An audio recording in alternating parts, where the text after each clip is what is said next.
billahi minasyaitonir rajim. Bismillahirrahmanirrahim. Alhamdulillahirabbil alamin. Perkataan Al-Mihilli di mana mengatakan bahwa bab yang ke-11 ini mengenai tentang hal-hal yang wajib terhadap seluruh mukallaf. Wajib dalam bahasa, dari segi bahasa, bermakna subut dan sukut. Subut adalah kepastian dan kejadian, sedangkan sukut adalah kejatuhan dan keruntuhan. Dan dari makna wajib bermakna sukut itu adalah perkataan Allah Subhanahu wa taala ketika Allah berfirman dalam surah Al-Hajj ayat 36, faiza wajabat junubuha, ketika sisi-sisi daripada hewan onta itu telah jatuh, maksudnya telah disembelih.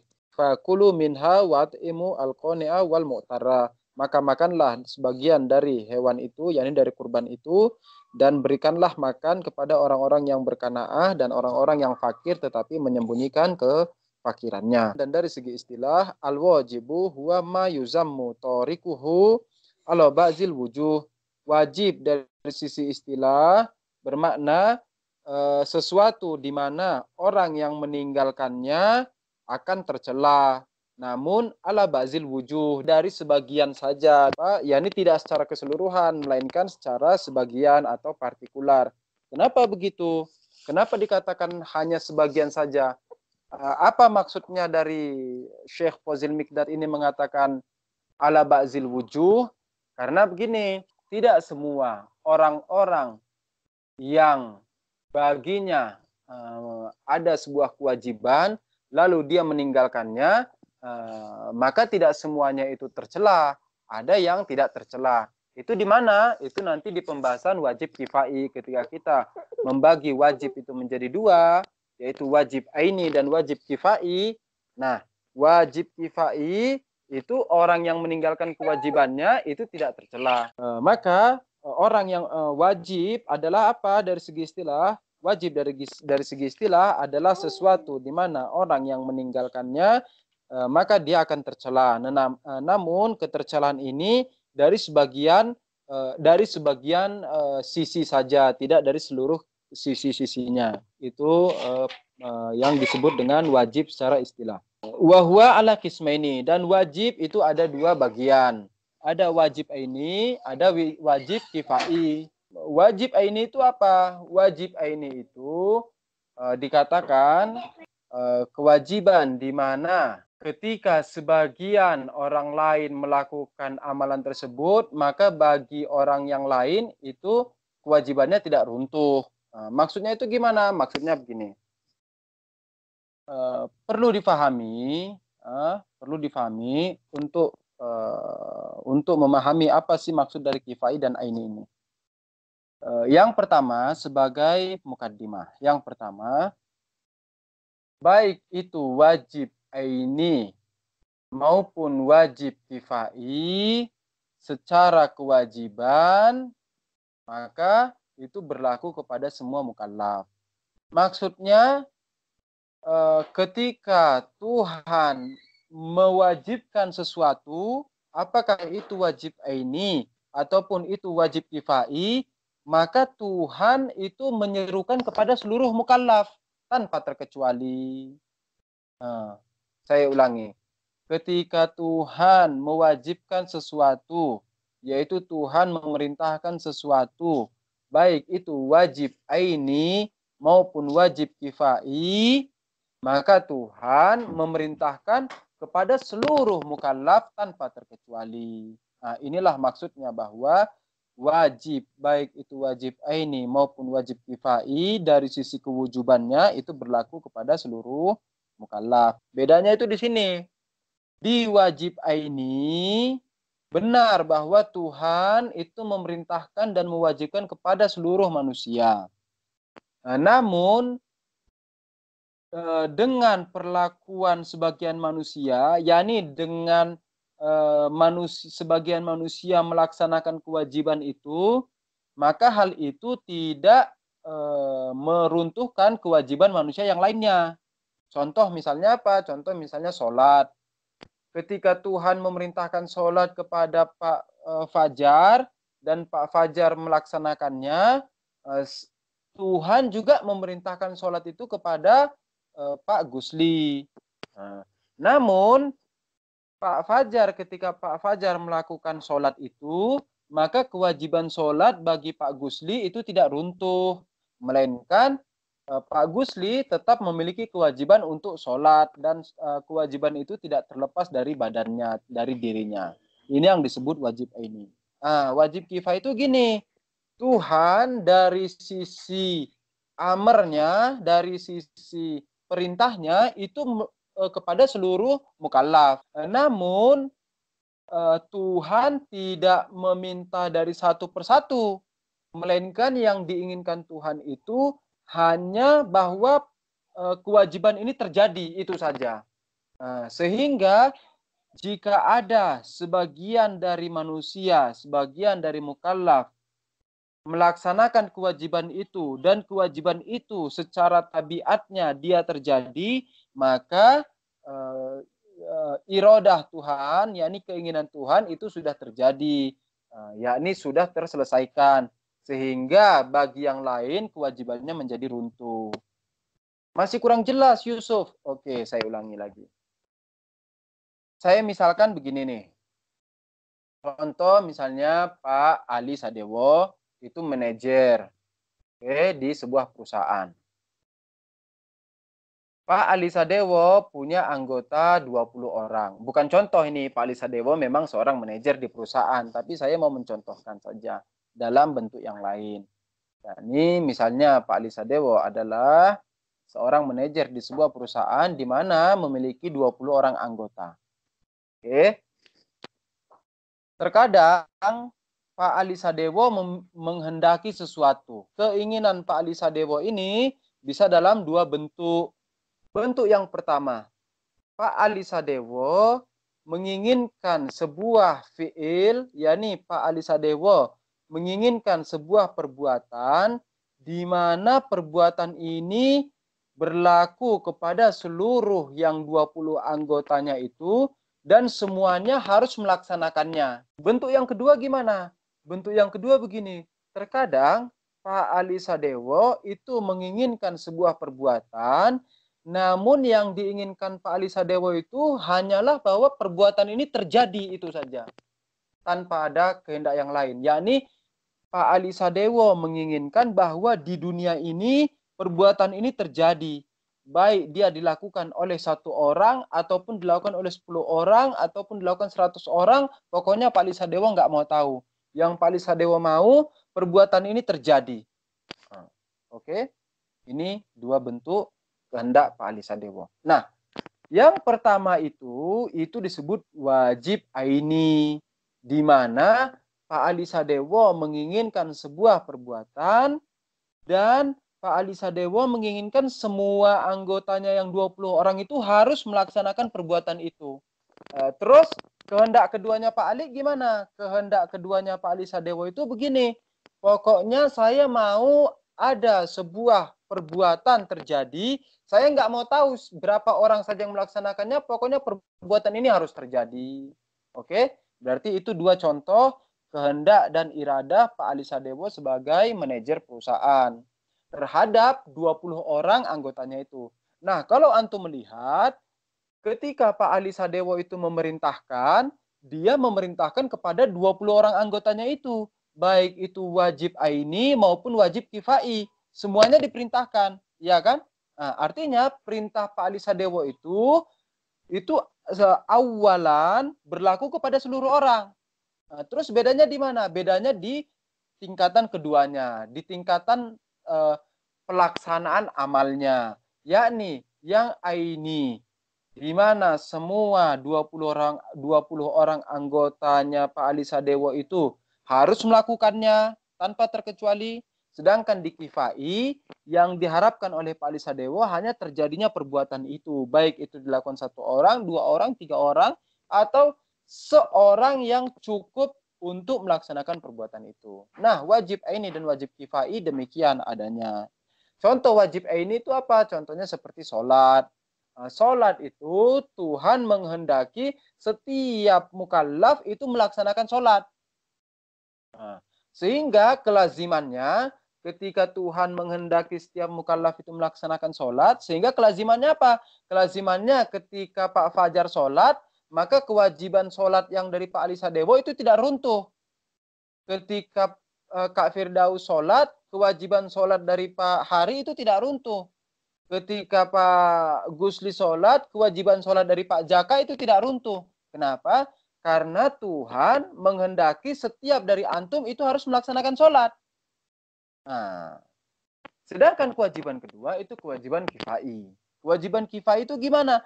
Kewajiban kifai, yakni Tuhan hanya berkeinginan bahwa perbuatan itu terjadi.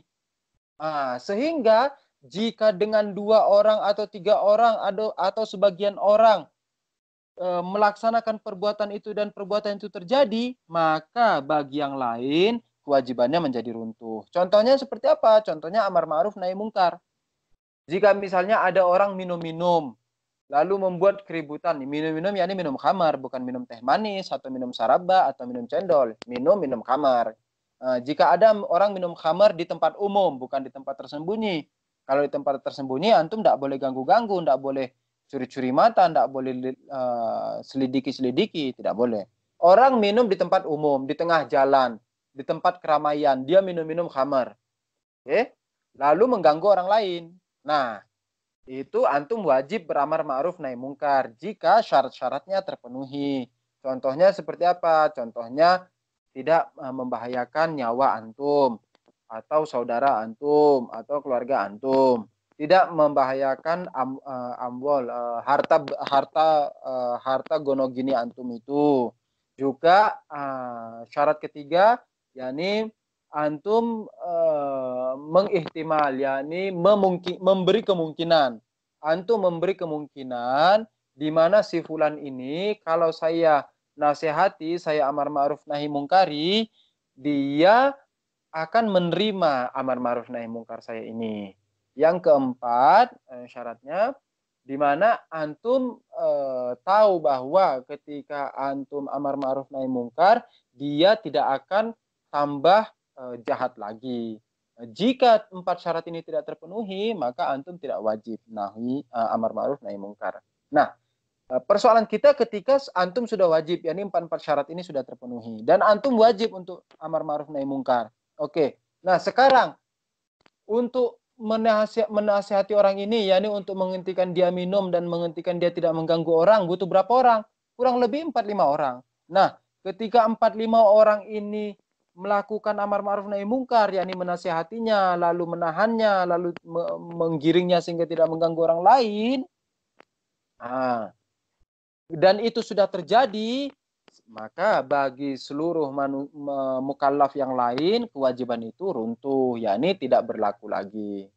Oke, ini penjelasan dari wajib aini dan wajib kifai. Nah, kalau antum lihat dikatakan wa istilohan kembali lagi. Wa istilohan al-wajibu huwa ma yuzammu tarikuhu ala ba'zil wujuh. Dikatakan wajib itu apa? Sesuatu yang wajib itu apa? Sesuatu yang wajib adalah sesuatu di mana yang meninggalkannya itu tercela, tetapi dari sebagian saja, dari sebagian sisi saja. Kenapa dari sebagian sisi? Karena ada wajib kifai tadi itu. Kenapa? Karena di wajib kifai, ketika sebagian orang sudah melaksanakannya dan kewajiban itu sudah terjadi, maka bagi sebagian yang lain, meninggalkannya itu bukanlah hal yang tercela. Wahwa ala kismain, wajibin ainan, wahwa molo yaskutu anil ba'zi bikiyomil ba'zil okhari bihi. Wajib aini itu apa? Wajib aini itu adalah sesuatu di mana dia tidak runtuh, dia tidak jatuh, dia tidak terlepas dari beban seseorang dengan pelaksanaan kewajiban dari orang lain. Nah, yakni ketika orang lain melakukan kewajiban itu, maka kewajiban itu tidak terlepas dari dia. Ini disebut wajib aini. Wa wajibin kifayatan dan wajib kifayah. Wajib kifayah itu apa? Wa huwa bi khilafihi. Wajib kifayah adalah yang bertentangan dengan wajib aini. Maksudnya apa bertentangan? Kalau dikatakan wajib aini itu dia tidak lepas dari beban seseorang di mana orang lain telah melakukan kewajiban itu, maka di wajib kifai dia terlepas dari beban seseorang. Yakni kalau sebagian orang sudah melaksanakan kewajiban itu, maka bagi sebagian yang lain kewajiban itu terlepas. Oke. Wal ma'rifatu minal qismil awwali. Dan ma'rifah, yakni ma'rifatid din itu, ma'rifatillah, ma'rifat usuluddin itu dari bagian yang pertama. Maksudnya wajib aini, yakni wajibnya berlaku kepada seluruh orang dan dengan perlakuan orang lain, kewajiban itu tidak runtuh dari antum. Artinya setiap orang harus memakrifati Tuhan. Setiap orang harus memakrifati sifat-sifat Tuhan. Setiap orang harus memakrifati kelaziman daripada wajibul wujud itu. Harus, wajib hukumnya. Kenapa? Kenapa wajib harus? Karena kenapa bagi setiap orang? Karena kita katakan wajib ini berbeda dengan wajib kifai.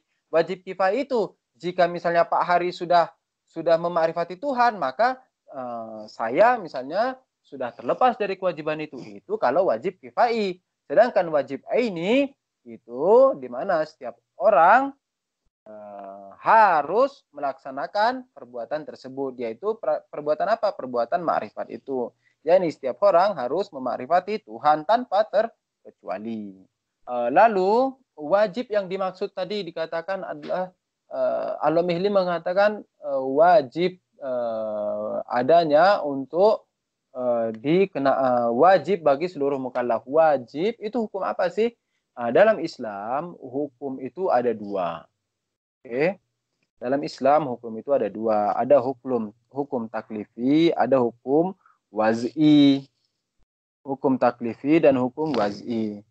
Hukum taklifi itu apa? Hukum taklifi itu adalah hukum yang 5 hukum umum itu, yakni wajib, haram, mubah, makruh, mustahab. Itu namanya hukum taklifi.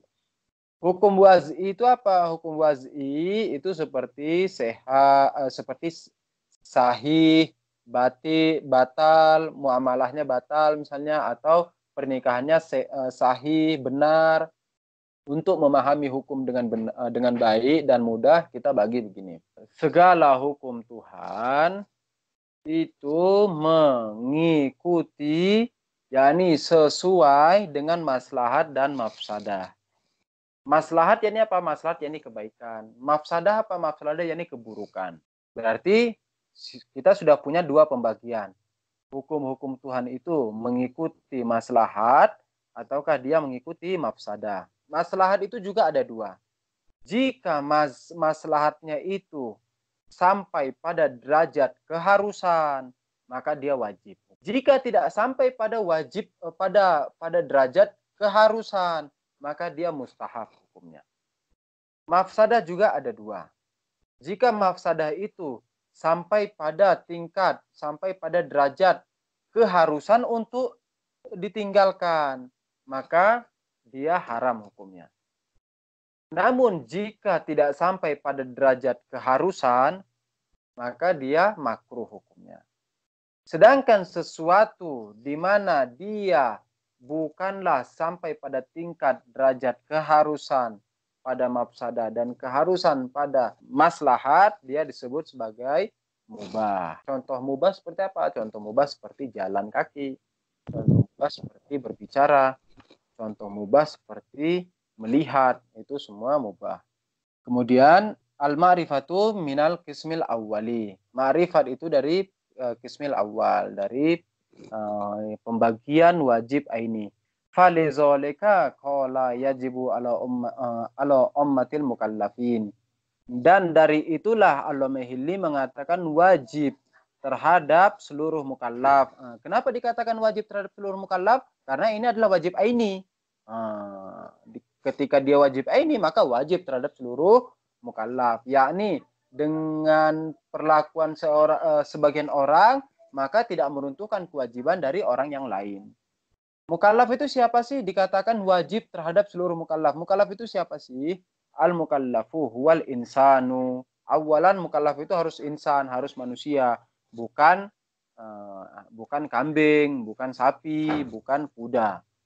Al-hayyu yang hidup, bukan yang mati. Al-balighu yang balik, bukan yang anak bayi. Al-aqilu yang berakal, bukan yang majnun, bukan yang gila. Fal mayyitu was-sabiyyu wal majnunu laisu bimukallafin. Maka orang yang mati, bayi, anak kecil yang belum balik, dan orang gila, mereka itu bukanlah mukallaf. Wal usulu jam'ul asli wa huwa ma yubtana alaihi ghairu. Usul jamaknya dari kata asal. Asal itu apa? Asal itu adalah sesuatu di mana selain dirinya bergantung kepadanya. Waddinu lugatan al-jaza'u. Din secara bahasa adalah pembalasan. Wa minhu qauluhun nabiyyu sallallahu alaihi wa alihi wasallam kama tadinu tudanu. Dan dari makna itulah perkataan Nabi, sebagaimana engkau melakukan membalas kepada seseorang, maka demikianlah kau akan dibalas. Yani kalimat ini kalimatnya sebenarnya begini. Yani kamo tadinu tudonu, kalimat sebenarnya itu begini. Kalau kalimat mau diaslikan, yani tudonu kamo tadinu. Yani engkau akan dibalas sebagaimana engkau membalas. Wasumya hozal fannu usuluddin. Ini maksudnya apa? Dari sini nanti sampai ke bawah itu dia mau ngomong gini. Kenapa sih kamu mengatakan usuluddin itu sebagai usuluddin? Nah, ini pembahasan istilah, pembahasan penamaan sesuatu. Misalnya contoh, kenapa sih orang tuanya Pak Ali Sadewo itu menamakan Pak Ali Sadewo sebagai Pak Ali Sadewo? Nah, karena orang tuanya Pak Ali Sadewo itu mau anaknya besar, mau anaknya itu memiliki makom yang tinggi. Kenapa? Karena Ali artinya orang yang memiliki derajat yang tinggi. Nah, ini istilahnya alasan dari penamaan. Nah, usuluddin juga begitu. Kenapa bab ini disebut sebagai usuluddin? Kenapa? Nah, dikatakan karena semua ilmu-ilmu agama itu bersandar kepada ilmu ini.